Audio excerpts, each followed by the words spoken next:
Θα παρατηρήσετε απόψε ότι δίπλα στην εικόνα και το ιερό λείψανο του Αγίου Νεκταρίου είναι τοποθετημένη εις προσκύνηση μία μικρή εικόνα, πολύ ωραίας τεχνοτροπίας, γλυκητάτη Θεοτόκος, η οποία γράφει επάνω «Αφιέρωμα ταπεινής Σταυρίτσας, έτος 1957». Το εικόνισμα αυτό μας το παρέδωσε ενορίτησά μας, η οποία το είχε από τα χέρια της Ιεραποστόλου Σταυρίτσας και είναι η αγιογράφηση αυτής της εικόνος ένα πολύ μεγάλο θαύμα. Πίσω από την εικόνα έχουμε γράψει αυτή τη διήγηση, την οποία μας παρέδωσε μαζί με το εικόνισμα η κυρία Κονδυλία Λόντου, και γράφει το έτος 1957, όπως είπαμε, εκεί μακριά στο Κογκό, όπου αυτή η γυναίκα η Σταυρίτσα ήταν Ιεραπόστολος, προσπάθησε να φτιάξει μία εκκλησία του ταξιάρχη του Μανταμάδου. Είχε την εικόνα του αγγέλου στα χέρια της και τον παρακαλούσε να την αξιώσει με απλά υλικά της περιοχής να χτίσει την εκκλησία του εκεί μακριά. Στους ανθρώπους αυτούς που σήμερα είναι πολλές χιλιάδες χριστιανών στο Κογκό. Και αφού έφτιαξαν το ναό, παρήγγειλαν τις εικόνες του τέμπλου στη μακαριστή Κορίνθια γεωγράφο Χρυσούλα Ψωμά. Οι παλαιότεροι τη θυμάστε. Αλλά μέχρι να έρθουν οι εικόνες από την Κόρινθο στην Ιεραποστολή, ένα βράδυ καθώς εκοιμόταν η Ιεραπόστολος Σταυρίτσα, παρακάλεσε την Παναγία με δάκρυα. «Να ξέρα, Παναγία μου, να αγιογραφώ, να σου φτιάξω την εικόνα σου και έτσι το πρωί να τελέσουμε τη Θεία Λειτουργία μπροστά στο Άγιο εικονισμά σου». Και καθώς την πήρε λίγο ο ύπνος, είδε την ίδια τη Θεοτόκο να της λέει «Τώρα να σηκωθείς και να με αγιογραφήσεις». Πράγματι, με υλικά τα οποία υπήρχαν εκεί στην Ιεραποστολή, η γυναίκα εκείνη που ποτέ δεν είχε πιάσει στα χέρια της χρωστήρα αγιογράφου, αγιογράφησε αυτό το ωραιότατο εικόνισμα, το οποίο όσοι δεν προσκυνήσετε παρακαλούμε να προσκυνήσετε στο τέλος της ακολουθίας.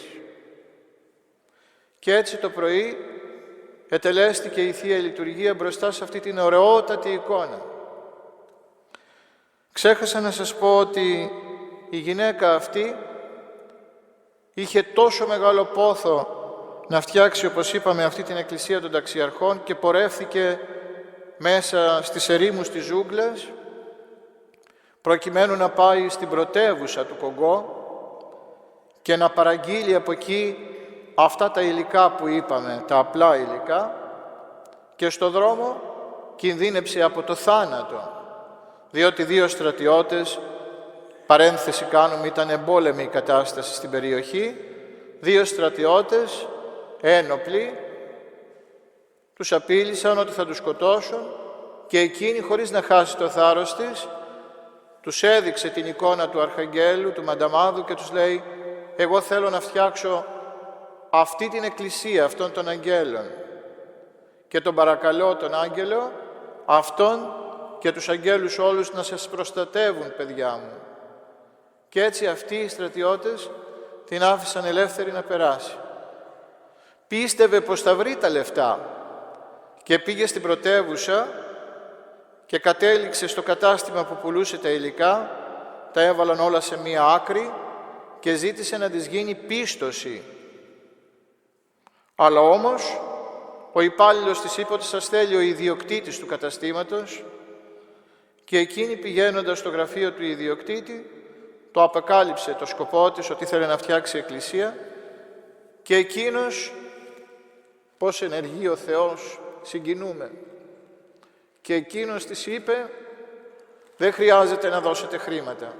Όλα τα υλικά είναι δώρο δικό μου. Θαύμα λοιπόν στην Ιεραποστολή για να χτιστεί η Εκκλησία των Αγγέλων. Θαύμα μεγάλο για να αγιογραφηθεί αυτή η εικόνα, την οποία έχουμε ανάμεσά μας απόψε και την οποία όταν ήρθαν οι εικόνες που είχαν γίνει παραγγελία, την πήρε μαζί της η γυναίκα εκείνη και την αφιέρωσε στην Αγία Πρίσκυλα εδώ στην Κόρινθο.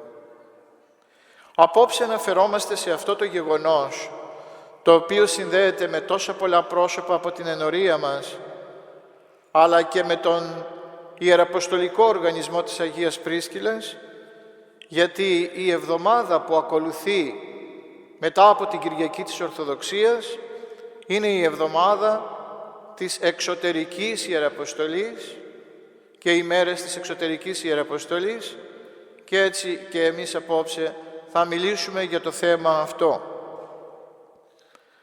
Η Εκκλησία μας καλεί να σταματήσουμε κατά αυτή την εβδομάδα λιγάκι και να σκεφτούμε βαθύτερα ποιο είναι το έργο της μέσα στον κόσμο.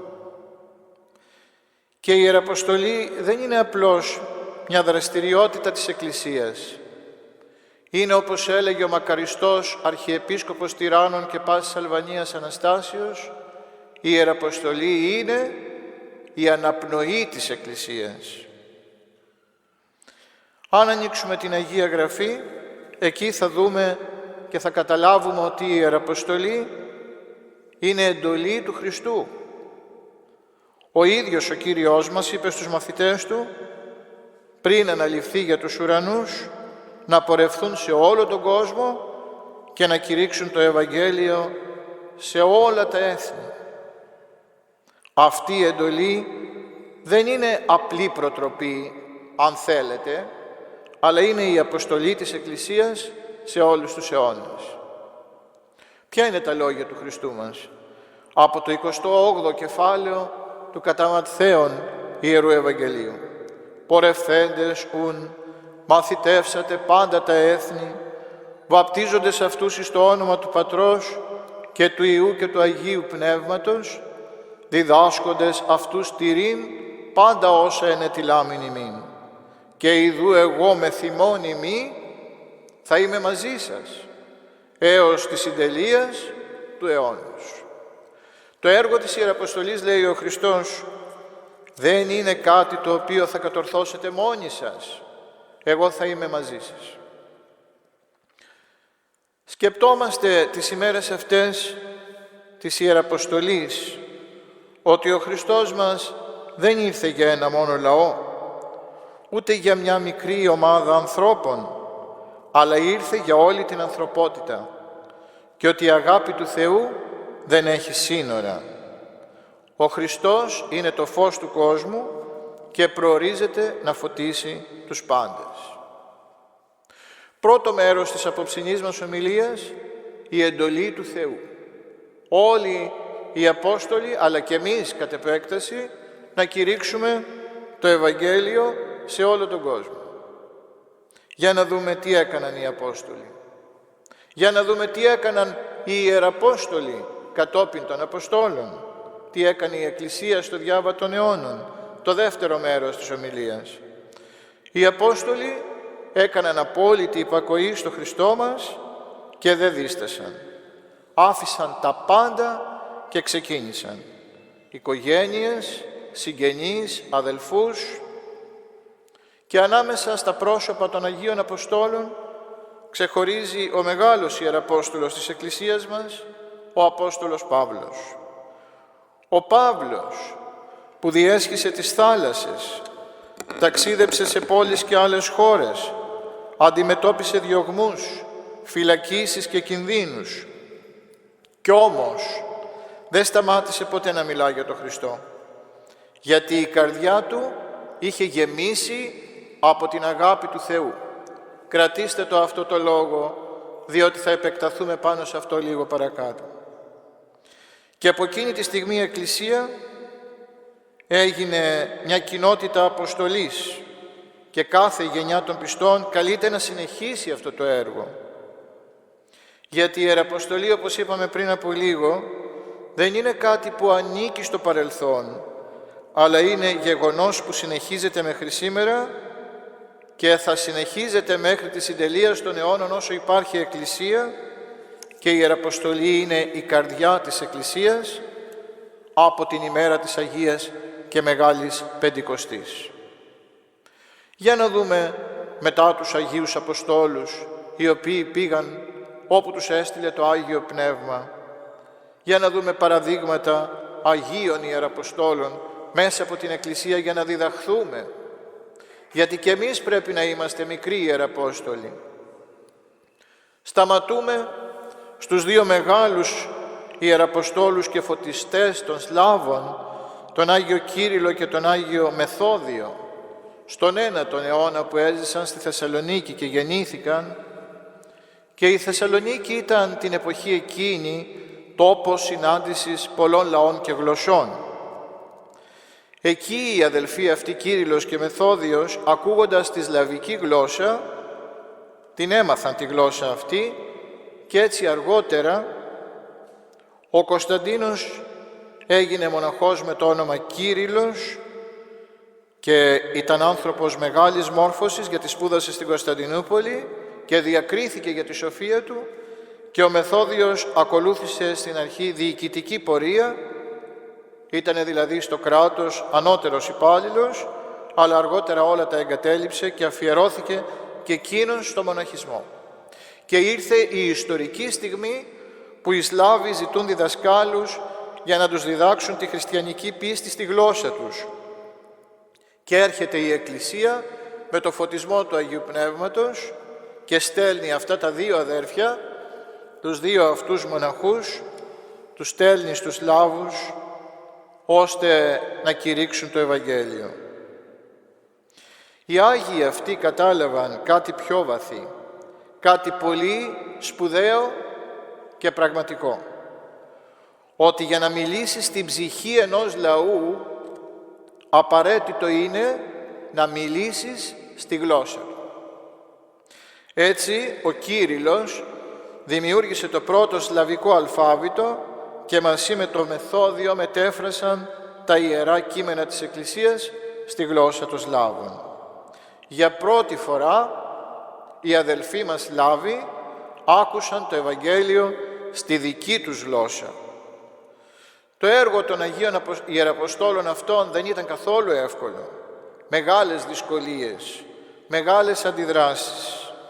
Όμως δεν εγκατέλειψαν ποτέ την αποστολή τους και ο Θεός για την αποστολική τους αυτή διακονία τους έδωσε ένα μεγάλο δώρο. Εκεί που υπηρετούσαν, στη Χερσόνα, ανακάλυψαν το Ιερό Λείψανο του Αγίου Κλίμεντος Ρώμης και το γεγονός αυτό θεωρήθηκε από την Εκκλησία σημείο της ευλογίας του Θεού για το μεγάλο τους έργο.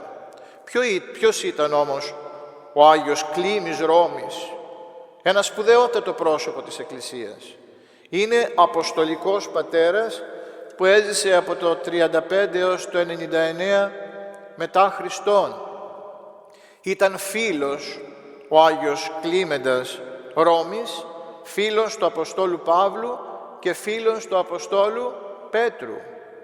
Και μαρτύρησε βέβαια, αλλά έχει γράψει μία ιερά επιστολή προς εμάς τους Κορινθίους, η οποία αυτή η επιστολή, μετά την Καινή Διαθήκη βέβαια, είναι ένα από τα αρχαιότερα χριστιανικά κείμενα.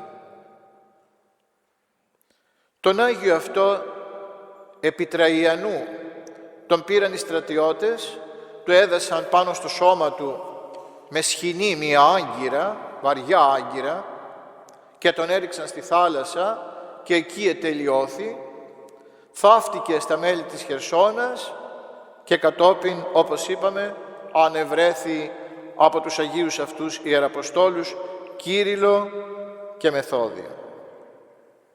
Άλλος Ιεραπόστολος, εδώ στα μέρη της πατρίδας μας, είναι ο Άγιος ο Κοσμάς ο Αιτωλός. Άφησε τη Μονή Φιλοθέου, έλαβε την άδεια του Πατριάρχου και μέσα στα χρόνια της σκλαβιάς περιόδευσε όλη τη γη της Ελλάδος για να επαναευαγγελίσει τους Έλληνες, οι οποίοι έτειναν να ξεχάσουν τον Χριστό και να εξισλαμιστούν κατά εκατοντάδες και χιλιάδες. Μεγάλο το έργο του. Να έχουμε την ευχή αυτού του μεγάλου Αγίου της Εκκλησίας, του Αγίου Κοσμάτου Ετωλού. Ίσως σήμερα να μην μιλούσαμε ελληνικά, ίσως ποτέ να μην άναβε η Επανάσταση και η φωτιά αυτή η οποία μας απελευθέρωσε από τον τουρκικό ζυγό, αν αυτός ο μεγάλος Άγιος δεν όργωνε από άκρη σε άκρη το ελληνικό έδαφος. Να αναφερθούμε σε έναν ακόμα Άγιο Ιεραπόστολο των παγωμένων τόπων.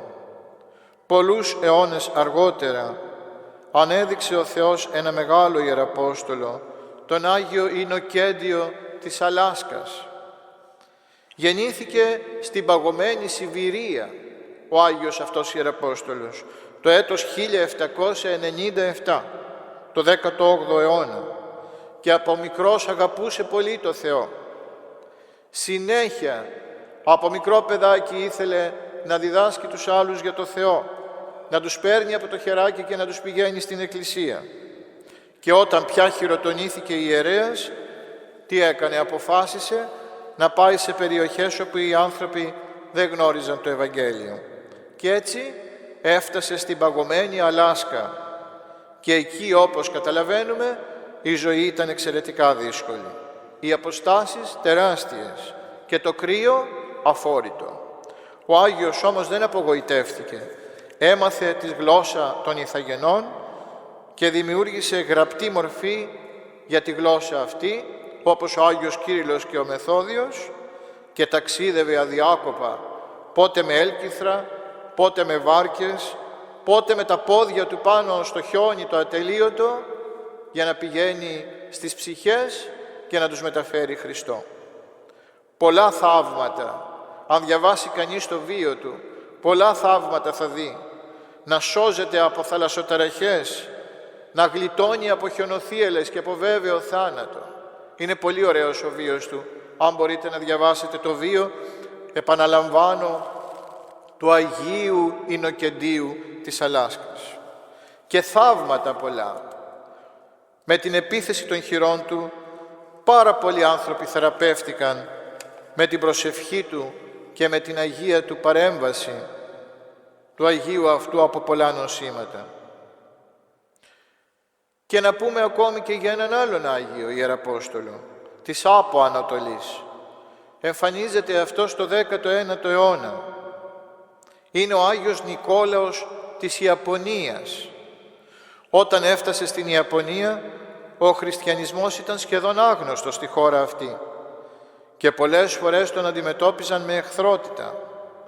Έμαθε τη γλώσσα των ανθρώπων ο Άγιος και τον πολιτισμό των ανθρώπων στην Ιαπωνία και με υπομονή άρχισε να διδάσκει το Ιερό Ευαγγέλιο.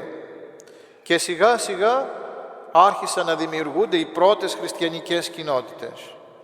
Ένας σαμουράι πήγε να το σκοτώσει επειδή θεωρούσε ότι ο χριστιανισμός είναι ξένη θρησκεία για την Ιαπωνία. Ο Άγιος ατάραχος άρχισε να του μιλά για τον Χριστό. Η καρδιά του πολεμιστού αυτού άλλαξε. Τελικά βαπτίστηκε και έγινε ένας από τους πρώτους χριστιανούς της Ιαπωνίας. Σε ένα χωριό της Αφρικής διηγείται ένας σύγχρονος Ιεραπόστολος και ιερέας. Μια ηλικιωμένη γυναίκα περπατούσε 4 ώρες για να φτάσει στη Θεία Λειτουργία. Και ο ιερέας τη ρώτησε γιατί κάνει τόσο κόπο και εκείνη απάντησε «Πριν γνωρίσω το Χριστό, παιδί μου, η ζωή μου ήταν ένα σκοτάδι. Τώρα που βρήκα το φως, πώς να μην περπατήσω πολύ για να το συναντώ πολύ τακτικά».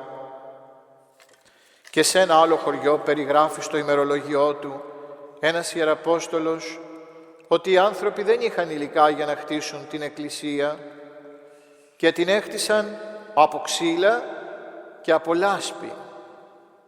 Και αφού την έχτισαν την εκκλησία από αυτά τα υλικά της φύσης, ετελέστηκε η πρώτη Θεία Λειτουργία.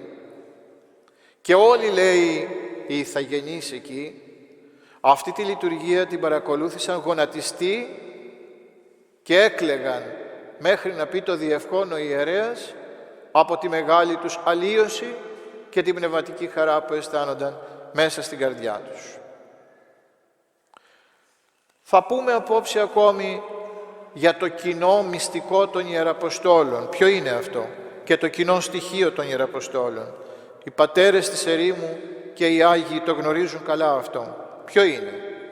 Το έλεγε ο Μέγας Αντώνιος, ότι όταν η καρδιά καθαριστεί από τα πάθη, τότε γίνεται φως για όλο τον κόσμο. Και ο Άγιος Μακάριος το λέει επίσης. Δίδασκε ότι η καρδιά που γεμίζει από την αγάπη του Θεού αγκαλιάζει ολόκληρη την ανθρωπότητα. Γιατί το λέω αυτό? Γιατί η Ιεραποστολή δεν γεννιέται πρώτα από την εξωτερική δράση, αλλά από την εσωτερική ζωή. Πρώτα αγιάζεσαι και κατόπιν εξέρχεσαι να ομιλήσεις για τον Θεό. Ο Άγιος Αντώνιος έλεγε ότι όποιος καθαρίζει την καρδιά του γίνεται φως για όλο τον κόσμο. Αυτή είναι η βαθύτερη ρίζα και το μυστικό της Ιεραποστολής. Η αγάπη για το Θεό και για τον άνθρωπο. Και φτάνουμε τώρα στο τρίτο μέρος της απόψινής μας ομιλίας και κατήχησης. Τι σημαίνουν όλα αυτά για τον καθένα από όλους εμάς? Γιατί πολλές φορές θεωρούμε ότι η Ιεραποστολή είναι έργο μόνο λίγων ανθρώπων. Είναι έργο των Ιεραποστόλων, ακόμη και μόνο των ιερέων. Όμως είναι αλήθεια ότι ο κάθε χριστιανός καλείται να γίνει Ιεραπόστολος μέσα στην καθημερινή του ζωή. Οι Ιεραπόστολοι είμαστε όλοι μας.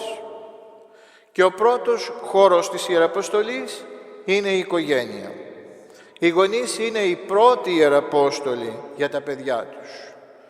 Όταν ένα παιδί βλέπει τους γονείς του να προσεύχονται, να συγχωρούν, να αγαπούν, τότε μαθαίνει και εκείνο τι σημαίνει πίστη.